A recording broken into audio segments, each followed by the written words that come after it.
Army chief का बतौर chief of defence forces नया नोटिफिकेशन जारी होगा। कौमी असम्बली में 27वीं आईनी तरमीम के बाद आर्मी एक्ट 2025 की मंजूरी दे दी गई है। अपडेट आपको कर रहे हैं, आर्मी चीफ का बतौर चीफ ऑफ डिफेंस फोर्सेस नया नोटिफिकेशन जारी होगा। कौमी असम्बली में 27वीं आईनी तरमीम के बाद आर्मी एक्ट 2025 की मंजूरी दे दी गई है। हाँ बिल्कुल, अहम खबर से मुताल्लिक आपको यहाँ पर आगाह कर रहे हैं। 27वीं तरमीम के हवाले से यह अहम खबर सामने आई है। कौमी असम्बली ने 27वीं आईनी तरमीम के बाद आर्मी एक्ट 2025 की मंजूरी दे दी है। आर्मी चीफ का बतौर चीफ ऑफ डिफेंस फोर्सेस नया नोटिफिकेशन जारी किया जाएगा।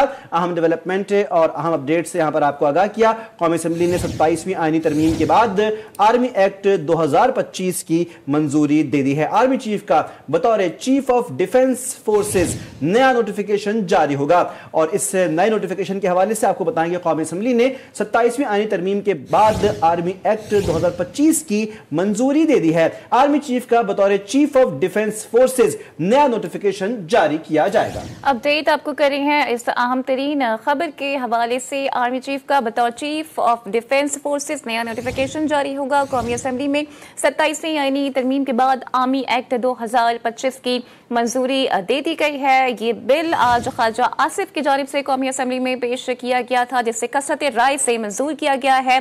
आर्मी चीफ का बतौर चीफ ऑफ डिफेंस फोर्सेस नया नोटिफिकेशन जारी होगा। कौमी असम्बली में 27वीं आईनी तरमीम के बाद आर्मी एक्ट 2025 की मंजूरी दे दी गई है। अहम खबर से मुताल्लिक आपको यहाँ पर अपडेट कर रहे हैं। 27वीं आईनी तरमीम के बाद अमल दरामद का अमल जारी है और अब इस हवाले से आपको आगाह करेंगे, कौमी असम्बली ने 27वीं आईनी तरमीम के बाद आर्मी एक्ट 2025 की मंजूरी दे दी है। अहम डेवलपमेंट है और अब इस एक्ट की मंजूरी के बाद आर्मी चीफ का बतौर चीफ ऑफ डिफेंस फोर्सेज नया नोटिफिकेशन जारी किया जाएगा। कौमी असम्बली ने 27वीं आईनी तरमीम के बाद आर्मी एक्ट 2025 की भी मंजूरी दे दी है। कौमी असम्बली से पहले शिकवार और एक प्रोसीजरल तरीके से एक मरहलावार शिकों की मंजूरी की गई है।